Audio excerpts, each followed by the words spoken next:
Hey, Pretty Girl Club. In this episode, we're going to talk about how to overcome jealousy.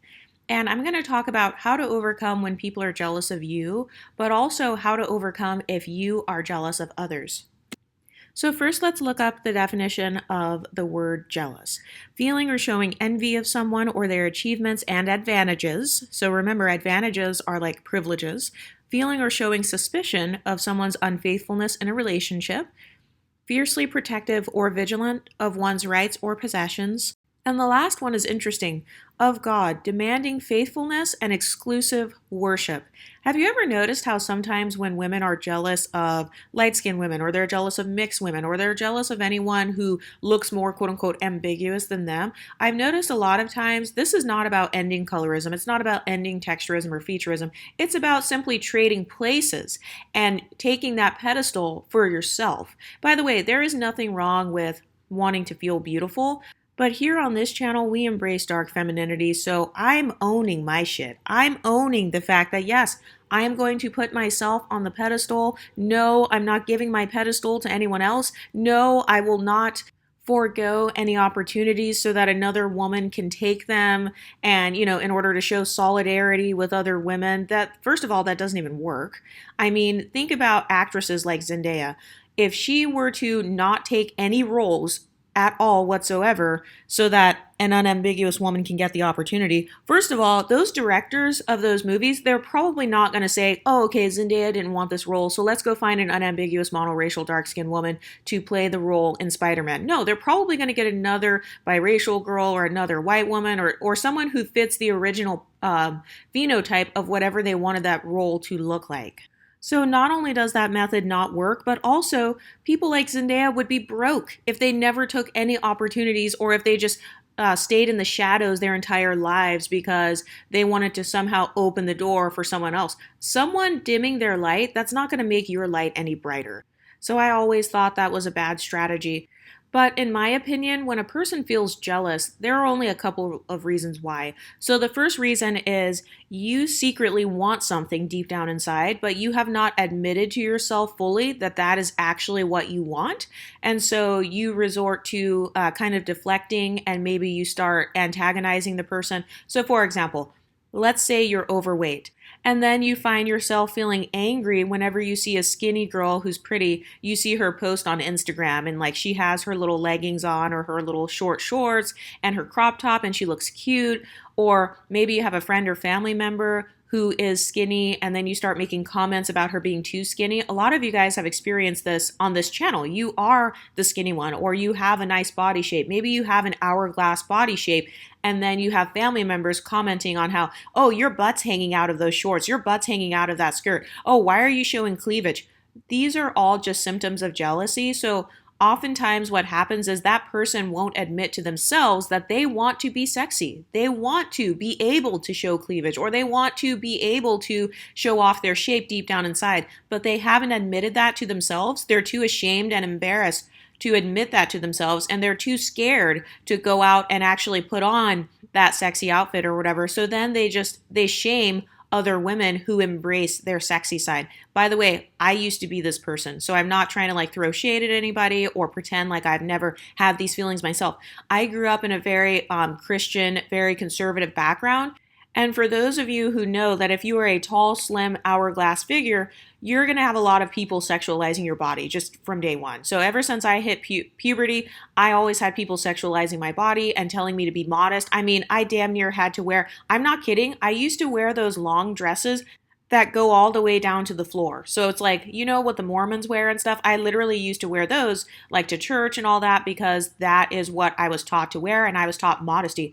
But deep down inside, I did not want to always wear long, loose dresses that go all the way to the floor. Deep down inside, I wanted to wear a sundress. So you know those really cute sundresses where it's like, they're low cut, or they're short, or they're like more tight, and they're backless, and they basically show a lot of skin. Because of my background, I was socialized to believe that sundresses were more like, you're just trying to get attention from men, and you're being promiscuous basically. I even remember some of my own family members making comments. I remember one time I tried on a sundress, and it wasn't even bad. It was like, it wasn't low cut or anything, but it was like short and a little bit form-fitting on my waist. And I remember people in my family saying, well, where's the rest of your dress? Like, oh, that's too short. And so I used to suppress that side of myself that wanted to express myself with fashion and that wanted to be able to wear a crop top or wear a two-piece swimsuit. I wasn't allowed to wear bikinis when I was growing up. I wasn't allowed to wear two-piece swimsuits. I had to wear a one-piece and I had to wear like the little skirt that covers the bottom of it. So like you can't really even see the shape of your body or anything. So I was always raised to be extremely modest to the point where you literally look like a grandma. Like no offense. I was raised to be so modest to where it's like your stuff has to kind of be baggy. You have to wear pants that are 2 sizes too big, 3 sizes too big. You have to wear dresses that are they're basically baggy so that it doesn't show off your curves. But my opinion is that if a person is jealous or they are triggered by someone else, usually it's because deep down inside they are suppressing that part of themselves and they wish they had the courage and the boldness to do whatever it is that you are doing. So for me, I used to wish that I had the courage and the boldness to just wear jeans, for example, or to wear a crop top or to show off my curves and to like, flex my body or whatever, not in a promiscuous way like I'm trying to just sleep with random guys, but literally I just wanted to be able to embrace my actual body and not feel shame attached to my body. Deep down inside, I wanted to be like the carefree, pretty girls that I would see who, they weren't super controlled by the church. Nobody cared if they wore a cutoff t-shirt. No one cared if they wore leggings or if they wore jeans that were like skinny jeans. I remember one time someone at the church commented on me wearing skinny jeans. They weren't even like, they were not showing any skin or anything. They were just literal jeans that were form-fitting. And I remember someone commenting that I shouldn't wear those because jeans show off the shape of my butt. So I know that I'm not the only woman who was raised like this. A lot of women, if you were raised in maybe a religious background or kind of this patriarchal background, or basically if you were raised in a background where your whole body, like anything you're doing with your body, it's only to attract a man. If you're wearing a push-up bra, it's because you're trying to attract a man. If you're wearing makeup, you must be trying to sleep with a man. If you're wearing red lipstick, you must be trying to get a man. Everything you did with your body is like revolving around a man, or at least that was my experience. And so anytime I would see someone else embracing their body and like not caring what men thought, not caring what the church thought, not caring about other people's opinions, they just wore whatever they wanted to wear and they felt comfortable in it and they would like embrace it and look cute and they could express themselves with their fashion. That is something that when I was super religious and when I was younger, I would be jealous of because deep down inside, I was not being honest with myself about the fact that I did not want to wear these Mormon dresses. I did not want to wear, I didn't really like having to follow everything that all the other ladies did in the Baptist church. And deep down inside, I knew that I could look amazing wearing something form-fitting because I had that body shape or whatever. So I knew that I would look super cute with like a sundress on or a bikini or whatever.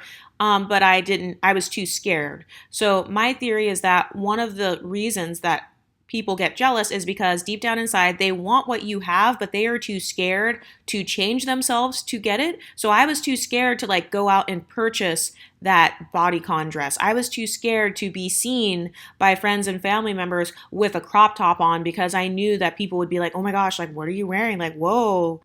I was too scared and did not have the courage to go out and actually express myself in the way that I wanted to express myself. And so the way that I would cope with that, it was an unhealthy coping mechanism. I would lie to myself and pretend like, oh, it's not a big deal anyway. I would take on these red pill talking points of, oh, well, those women, they're just whores anyway. So, if you wear a crop top, you're a whore. If you wear shorts, you're a whore. If you wear everybody was a whore basically, except for me. And that was an unhealthy coping mechanism because deep down inside, I did not have the courage to go out and actually wear what I wanted to wear. I was only dressing based on the male gaze in the church. I was only dressing based on how modest I would come off. So a part of jealousy is really you just don't have the courage to go after whatever it is that that person has, and you're too scared to do that, or you're too scared to admit to yourself that deep down inside, that's what you really want.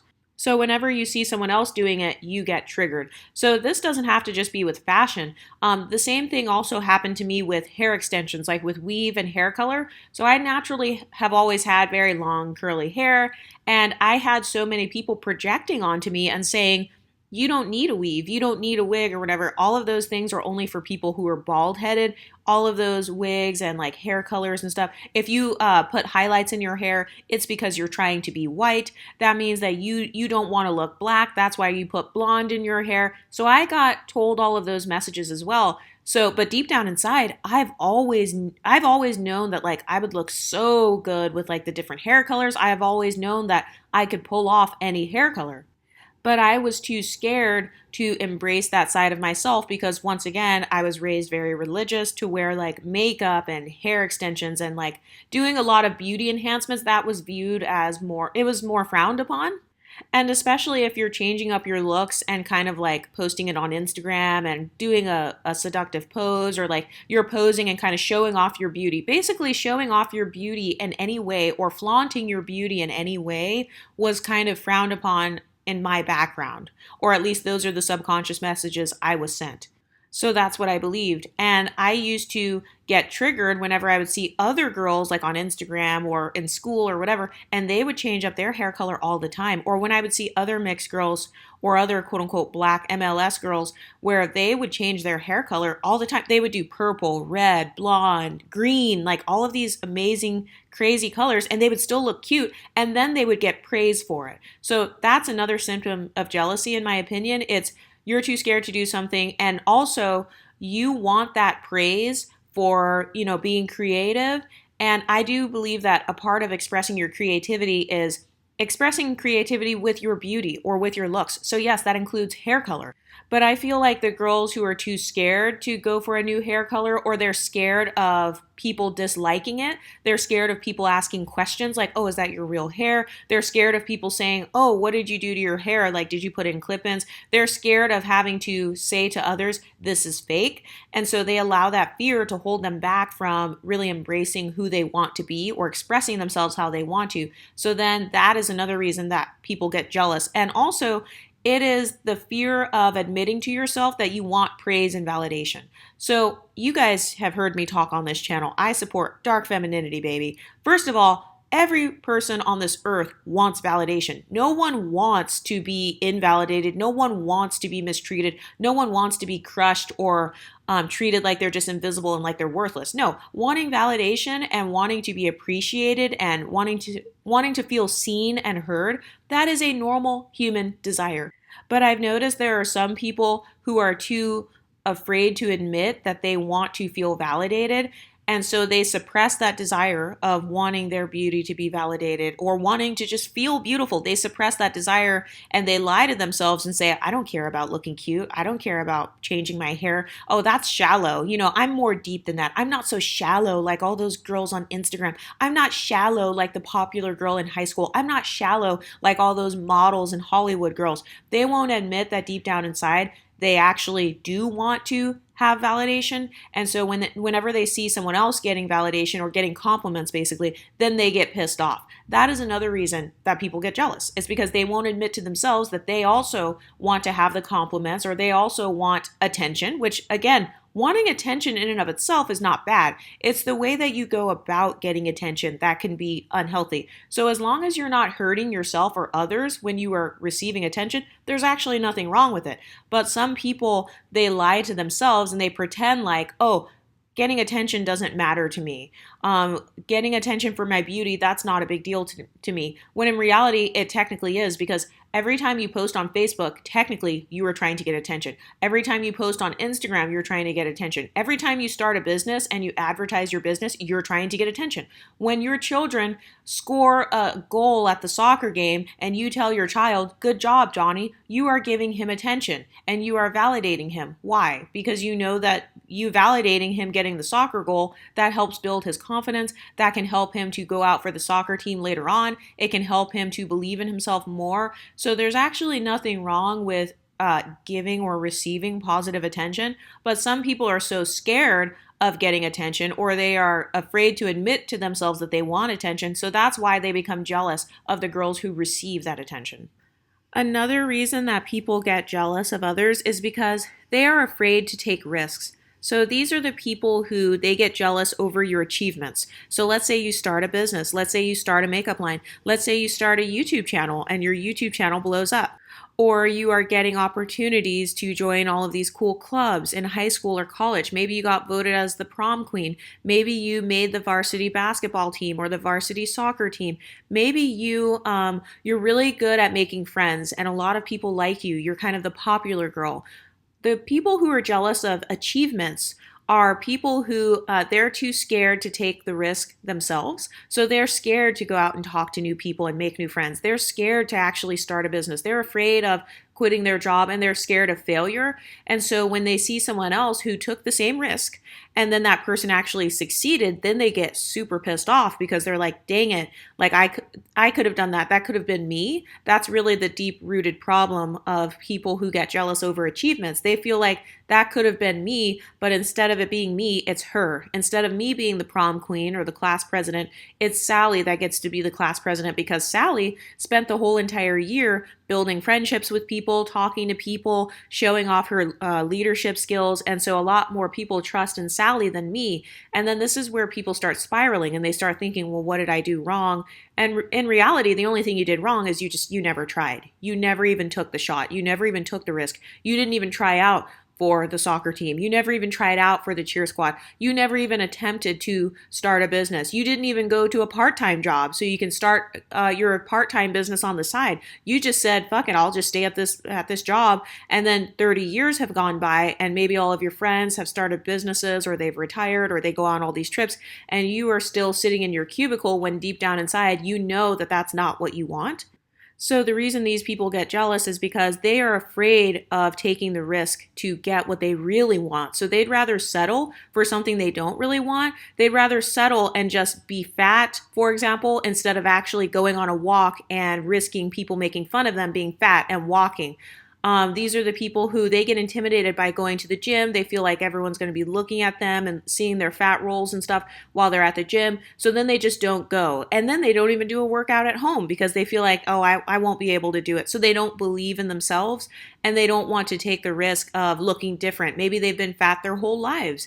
Maybe all of their family members are also fat. And so they don't want to be the one person that is skinny. Or maybe they are surrounded by people who have never achieved that particular goal before. So then it makes it harder. I know this has actually happened to me. I'm obviously the first YouTuber in my family. I'm the first person that has ever quit a job as an accountant because my family, they come from they're more like professional or whatever. So I'm talking like the big jobs, like a 6-figure job. Like everybody is very like into their professional jobs in my hometown. So I went down that same path of being an accountant. So I was the first person in my surroundings to quit a job as an accountant to make fucking YouTube videos. So if you're the type of person that is afraid to stand out, yes, it can be very triggering and it can cause you to not go after your goals. So I've noticed the people who are afraid of standing out, they have a hard time achieving their personal goals and then they get mad when someone else loses 90 pounds or that other person, they quit their job as a doctor and now they have their own practice. Now they have their own company or they own all of these properties. They quit their job to become a real estate person. Now they're like buying and selling all of these really big properties. And they're doing that because they were not afraid of taking the risk. They weren't afraid of standing out. They weren't afraid of being the first person to try something. Have you ever been around those people where they can never be the first person to try something new? They have to kind of watch and observe someone else doing it first. And then after that first person becomes successful at it, or after about 10 or 20 people become successful at it, then they are willing to try it and kind of hop on the bandwagon. But the flaw with this is that you're always going to be behind. You're always going to be chasing after other people and kind of like they'll always be ahead of you because they're the actual innovators. They are the actual leaders and you're the follower. And by the way, I'm not throwing shade at anybody because I have been that type of person in the past. But sometimes if you wait for everyone else to succeed, there's going to be no more room or like it may become oversaturated or more difficult for you to succeed. So I've noticed this a lot when it comes to YouTubing or Instagramming or being some sort of influencer. I've seen this happen a lot with people who start small businesses, like maybe you want to do lashes or something, or you want to start a hair salon, you want to rent out a studio space. And instead of being the first person to do it and just going for it, you have to sit back and watch, because the reason that people sit back and watch is because they are expecting somebody else to fail, and they will kind of wait for others to fail so that they can convince themselves, see, I knew it wasn't a good idea to start a business in this economy. See, I knew it wasn't a good idea to purchase a house. And it's like, housing prices are going to always be going up for the most part, or businesses are going to always be being started for the most part. There's always a new person starting a YouTube or starting an Instagram. So it's like the longer you wait, technically the more people are going to kind of like be ahead of you or start that thing at the same time. So there's no way to avoid problems. There's no way to avoid challenges. And I've noticed that oftentimes the people who end up getting jealous of others, these are the people who they're afraid of obstacles. They run away when there's an obstacle. They're afraid of challenges. So if they are overweight and they're at the gym and they can't lift a particular weight, instead of trying to lift a lighter weight, they'll just walk out of the whole gym, or they'll just get discouraged, or they will just never show up again because they allow tiny things to discourage them and get them off the path. And so this is why they get so triggered and so jealous when somebody else did the exact same thing as them, but they succeeded. It's because deep down inside, the jealous person knows, I was so close to succeeding. I had that weight loss in the grasp of my hands. I had that new business idea in the grasp of my hands, but I let it go. And now 5 years later, somebody else was kind of moving in silence and working on the same thing. And now she has succeeded at it. And I'm still in the same place that I was in the past. Another reason that I have seen people get jealous is because you know that you can do that thing better than that person. So you know that you're a better singer. You know that you're better at math. You know that you are better at academics and you could have gotten into a better college. But because you simply did not believe in yourself, that person succeeded over you. That person who is less talented, that person who is not as good and not as creative as you, that person who is not as good of a singer as you, not as good of a rapper as you, they succeeded and you did not. I've noticed a lot of this happens in the colorism community or the Black women empowerment community. They get pissed off because they'll be like, oh, well, Ice Spice, she's not as good of a rapper as so-and-so, or Mariah the Scientist, she's not a better singer than Jennifer Hudson or these other people. She's not a better singer. So they get mad because less talented people who were more confident in themselves and less talented people who were able to go out for that tryout or that audition, or they kept trying to get the record deal. They took 55 rejections and then person number 56 said yes to them, and then they succeeded. And then that person also used their pretty privilege to privilege stack on top of their vocals because they knew themselves, hey, I can't really sing like that. Hey, like I'm Cassie, no shade to Cassie, love Cassie. It's like, hey, I can't really sing like that. I'm Cassie. So, but you know what I can do? I can slay with my makeup, my body. I was a model, so I have a model-esque body. So I'm going to just show off my face and body. And then I'll just make sure to stay on key and hopefully that'll get me some success. So people who are not good at strategizing and who are not good at privilege stacking, they get jealous when less talented people, because they have other privileges and they knew how to use their other privileges to their advantage, they get mad when those people who are more strategic, when those people succeed over them. I noticed the same thing with the Kardashians. People get pissed because they feel like, that's not fair, you were just born rich. Well, yeah. Let's be honest, the Kardashians, their talent level is not the same as someone like Beyonce or somebody like, an award-winning actress or something. They don't have the talent privilege, but you know what they do have? Money privilege. So Kris Jenner, the mom, she was able to strategize and say, okay, look, we ain't got shit else other than our money. Half of us in the Kardashian family are ugly, so how can we use our money to privilege stack? Okay, let's purchase some new faces. Let's purchase a new body. Let's purchase a stylist or whatever, and let's use our money. Let's privilege stack our money so that we can buy other privileges. And a lot of people get pissed at this because another reason people get jealous is because they feel like that person cheated. I've noticed a lot of people, they get extremely jealous of women who are pretty, but let's say they had plastic surgery. Let's say they are wearing makeup. Let's say they kind of did something where you view it as cheating. I've noticed that some people view your own DNA as cheating. Like, oh, but you're already mixed. Oh, but you were born with long hair. First of all, what? Like I've been told that before. It's like your hair has always been long and beautiful, so that's not fair. And it's like, well, maybe I was just caring for my hair. Like nobody comes out of the womb with their hair 22 inches long. But some people, they get mad because they feel like you cheated or you used a loophole in order to get closer to what you want. But guess what? Loopholes, using a loophole, that's not wrong. I mean, as long as you're not hurting yourself or others, then that's technically okay. So, yes, if you happen to be born tall and skinny and then you try out for modeling, yeah, you're going to have an advantage. And that's actually a part of being strategic. You know that you have an advantage to try out for modeling. You know that you have an advantage when it comes to trying out for the varsity soccer team. If you're tall and very athletic, you know that you have an advantage, and that's why you're trying out for it. But some people will get jealous because they either don't feel like they have those inherent advantages, like maybe they're not tall, maybe they are short and chunky instead of being tall and slim and athletic. So they feel like being short and chunky holds them back, or they are not willing to change themselves in order to attain that privilege. And that leads me to my next point of why people get jealous when they feel like another person cheated. The reason that they feel like you cheated is because you did something to change yourself in order to attain the privilege. So I'll use the Kardashians as an example again. They get mad because they feel like, well, you weren't naturally pretty. You bought a new face, Kylie Jenner. You bought a new body. You're wearing all these different wigs and contacts, and you're tanning your skin. Or the Kardashians, you're tanning your skin to try to look like Beyonce so that people say you're pretty. You're cheating. That's not fair. And the reason people get jealous of that is because that person themselves, they're too scared to do something as drastic as getting a nose job, or something as drastic as changing their whole skin color, something as drastic as putting on a wig, or like trying to specifically look like Beyonce in a photo and then posting that shit on Instagram. Most people are nowhere near, they have nowhere near that level of courage that it took for the Kardashians to just say, fuck it, I'm just gonna buy a whole new face. I don't care if you see my old pictures and you see how ugly I was. Guess what? That's not my face anymore. I'm going to be a totally different person now.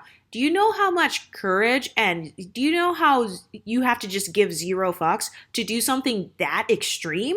Changing your whole entire body? Like, yes, some people may not agree with plastic surgeries or like trying to look like another person, but it's like, you have to give those people credit for how much balls it takes for you to even do that. To come to the cookout and it's like, oh, where's Kylie? Where did Kylie go? Oh my God, that's Kylie? Like, that actually takes a lot of courage to be able to drastically change yourself to the point where all of your friends and family will recognize the change, and to not care what people think about you enough to be able to say, yeah, I got a new nose. So what? Yeah, I got a whole new body. Now what? Yeah, I got a whole new face. Yep, I have a whole new complexion. I have a whole new tan. I have a whole new I'm Michael Jackson, or I'm this. Like, it takes a lot of extreme boldness. Like, you have to have such a thick skin, in my opinion, to do something so drastic to where nobody recognizes you. And by the way, I'm not shaming or promoting any of these things, because I feel like whatever you want to do with your looks or your body, that's your personal business. Because guess what? You only have one life to live. Like, it's your body, it's your face, it's your clothes, it's your life, it's your business idea. You can choose to run with it, or you can choose to say, no, I'm just going to stay in my comfort zone and like, this is how I'm going to live. But there are some people out there who are willing to risk it all just to have a big butt, or they're willing to risk their lives to have these different surgeries and stuff. Now, is it always worth it for that person? I don't know, but obviously they thought that like the potential advantages or the potential insecurity that they would be getting rid of, they felt like it's life-changing enough for it to be worth it. And I've noticed the main people who get jealous of extreme physical changes, those are usually the people who, if they had the money, they would do it themselves. So they're just really jealous that they don't have the money or the resources to do it. Like, I've seen a lot of older people and a lot of overweight people, they will talk shit about people who get facelifts. And it's like, you're 65 years old, you look like Mrs. Claus. If you had millions of dollars just laying around, you would probably get a facelift too. Or if you had tens of thousands of dollars laying around, you would probably get liposuction too. So oftentimes the people who are jealous, they just simply don't have the resources, or they don't have the money, or they don't have the courage to make that drastic of a change. And so they get pissed off because it's almost like, how dare you? How dare you be ugly and then switch to the point where now you have pretty privilege, Kylie Jenner. that is just too shocking. Like a lot of people, they get so shocked and so floored and so triggered if you make an extreme change. And in my opinion, it's because deep down inside, that person would make that same extreme change if they had the money or resources, or if they had kind of the boldness and like not caring what anyone thinks, they would probably make that change. Because a lot of people are actually not living for themselves. A lot of people are living for the opinions of their mom and dad. They're living for the opinions of the Black community. They're living for the opinions of their man or their boyfriend, their husband, or some guy on a dating app. They're living for the opinions of their father or whatever men were around them when they were raised as children. They're living for what people will think of them at the next family cookout. And so they are too scared to have an extreme change like that. Like I'm talking about plastic surgeries and stuff like that. And so they avoid it or whatever. But deep down inside, they really wish that they could look totally different. They really wish that they did have a big butt. They really wish that they did have liposuction, or that they did have bigger boobs, or that they had smaller boobs. And they're just too scared to take the risk, or they're too scared of people questioning them. They're afraid of people saying, why did you get a BBL? You were beautiful before. You must be insecure. They're afraid of other people thinking that they are insecure. They're afraid of other people thinking that they hate themselves. And so they would rather just hate themselves in silence rather than changing whatever it is they hate and then everyone knowing that they hated their former selves, or that they genuinely think they look better with the surgery and stuff. They don't want people to know their insecurities. So there are some people who are afraid of others knowing what they're insecure about. And so that's why we see some people who they will never get plastic surgeries. They will never get the facelift. They will never wear the extensions or makeup or whatever. It's because they've tied their identity to, I have to look exactly like how I was born and I can never change myself. But I've noticed that people are hypocritical with that, because you don't keep that same energy with braces. Technically, you weren't born with straight teeth. You weren't born with straight white teeth. You weren't born with concealer under your eyes. So I've noticed people are actually very hypocritical when it comes to beauty enhancements in particular. But I've noticed that this is a big trigger of jealousy. It's when people get these extreme changes, like to where you don't even recognize it. Your own family members won't even recognize you anymore.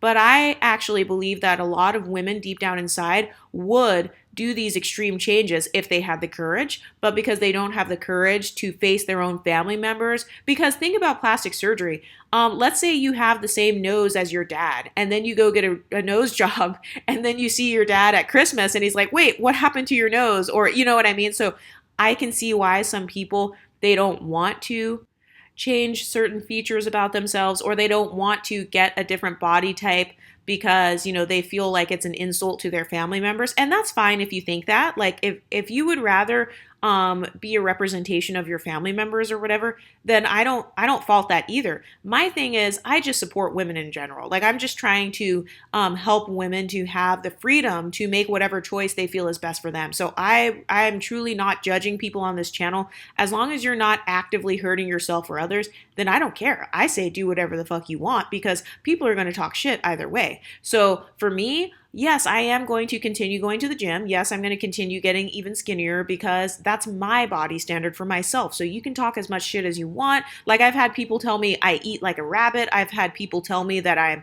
that I look like a starving Ethiopian. I've had people tell me that like I have no butt, or you know, I'm too skinny or whatever, or like my bones are hanging out, which they're really not. I'm a size 6 and I'm 5'9". So yes, being 5'9" and having that size or whatever, sure, it might look thinner on me than it does on someone who's 5'1". But if I'm healthy, and if I'm technically at a healthy weight and I'm eating healthy foods and I feel energized, who cares what other people say? Because the same people that say, oh, you're too skinny, oh, I can see your bones hanging out of your face or whatever, the same people who say that, they would easily change their body or lose weight or get liposuction or do whatever if they could. So the whole thing about preventing jealousy, like if you want to prevent being jealous of others, you only have two options. Because I've noticed that people seem to only be jealous of privileges. So this could be pretty privilege. This could be the privilege of having the male gaze. Like let's say you're a woman who you really want a boyfriend or husband or whatever. That's fine. Nothing wrong with that. You can either decenter men, or if you want a boyfriend or husband, that's fine. But I've noticed some people, they get jealous of when a woman has the privilege of the male gaze, or they get jealous when a girl has the white male gaze, or they get jealous when a girl has the rich male gaze, or they're jealous over some other form of privilege. Like she has thin privilege, she has pretty privilege, she has wealth privilege. Usually people are only getting jealous of privileges. And you guys know what I say about privilege. You only have two options. You either change yourself to attain that privilege. So that means, yes, you have to change yourself by any means necessary to attain that privilege. So in some cases, yes, that does mean women getting plastic surgery if their whole face is messed up or if their whole body is just fucked. So you either change yourself to attain that privilege that you really want, or you have to accept that for the rest of your life, XYZ other person will always have more privilege than you in that area. So, like the women who are really obese, I've noticed that some women who are obese, they make fun of the women who get that VSG surgery or the surgery where it's like a bypass or whatever. I've noticed that some obese women, they make fun of women who used to be obese and they say, well, you got this surgery. That's the only reason you're skinny. It's like, okay, but she got that surgery because number one, she probably felt unhealthy. And number two, maybe she wanted to be thinner. Maybe she wanted thin privilege. And so she felt like the only way that she could attain that was by changing herself or doing a drastic change, having this bypass surgery so that she could attain that, or having the liposuction or whatever so she can attain that. I don't shame women for the different ways that they try to meet their goals. Like I said, as long as you're not actively hurting yourself or others, if you feel deep down inside that you did the right thing, and if you don't regret it, and if you feel like a baddie or you feel like you look great or whatever, that's fine. But you only have two options. Either change yourself to attain that privilege, do whatever it takes to change yourself. So, for example, let's say you want wealth privilege. You have to change your money. Change your money up. So you have to like get a new job. Maybe you have to go to college now. Maybe you have to sell things, like sell your car, sell certain items so that you can begin to make money and invest it. Yeah, you either have to change yourself so you can attain the privilege, or accept the fact that you will never have as much privilege as XYZ other person. So whichever one's easier for you, that's fine. Obviously, you can tell which way I tend to lean. I tend to lean towards changing myself to attain a privilege, because I feel like if I really want a particular privilege, I like to listen to my desires. I don't just neglect myself. I don't neglect whatever my own desires are deep down inside. So yes, if I want to change my hair color every single day, which by the way, that is one of my deepest desires for whatever reason. I just love expressing my creativity by doing that. If I want to change my hair color every day, yes, I'm going to wear a wig. I'm going to wear clip-ins. I'm going to wear them no matter how long my hair gets. I don't care if my hair is down to the floor. I'm going to still wear these wigs and clip-ins because I like to change my hair color every day or whenever I want. And I obviously can't dye my hair every single day. So yes, I am willing to deal with people saying, you wore a different wig yesterday. Oh, look at your wig. Oh my God, you're ratchet. You wear a wig. I'm willing to deal with those comments because deep down inside, I still achieved the privilege that I wanted, which was versatility. I love beauty versatility. So think about women like Rihanna. I love how Rihanna in particular, she changes her hair color 24/7. She will go from short hair to long hair to braids to locks to whatever. I'm just like her when it comes to my fashion sense and my like beauty, my beauty standards for myself. I enjoy being able to completely look like a different person tomorrow. And so I'm willing to do whatever it takes to change myself to attain that particular privilege. So the beautiful thing about life is you get to decide what privileges you're going to have. Well, as long as it's not physically impossible, like going from short to tall. I'm sure they probably have surgeries that can make people tall, but you know what I mean. Like, as long as it is not physically impossible or clinically impossible for you to do it, then you technically have a shot. So you have to decide for yourself, okay, how much is this privilege worth to me? Am I willing to pay $5,000 to move out of the hood so that I can have the privilege of living in a nice neighborhood? I know that for me, it was worth paying $5,000 so that I could put a down payment on a new apartment and pay first and last month's rent or whatever, so that I could live in the neighborhood of my dreams. I saw it as a privilege to live in that part of town. And so yes, I was willing to put my money where my mouth is. I was willing to apply and like fix my credit and do whatever I needed to do so that I could attain that privilege. So you have to decide, is that privilege worth it to me? And there is no right or wrong answer. Don't let other people sway you and say, no, it's wrong to want to live in that neighborhood. You need to just be humble and like live in the hood because you can save more money. No, it's my fucking life. I'm the boss over my life. I am the boss over my body. I'm the boss over the type of life I want to live. So you have to ask yourself, what type of life do I want to live? Do I want to live the life of a city girl? Do I want to live the life of a country girl? Do I want to live the life of a suburban girl? Do I want to live the life of a skinny woman instead of being this fat, overweight, obese, thick woman or whatever? Would I rather live as a skinny woman? Would I rather live as somebody who has longer, straighter hair via wigs versus someone who has a short, tiny afro? There's no right or wrong answer. The only part where I have a problem is when you are hypocritical and you make fun of people who look like how you are trying to look. Because yeah, then that gives jealousy. You're doing the same thing that I talked about earlier, where you're mad because you didn't have the courage to change yourself to look like that, and so now you want to shame other people who do look like that because you're just jealous. Anyway, what do you ladies think? Let me know in the comment section, and I'll talk to you next time. Stay pretty, ladies.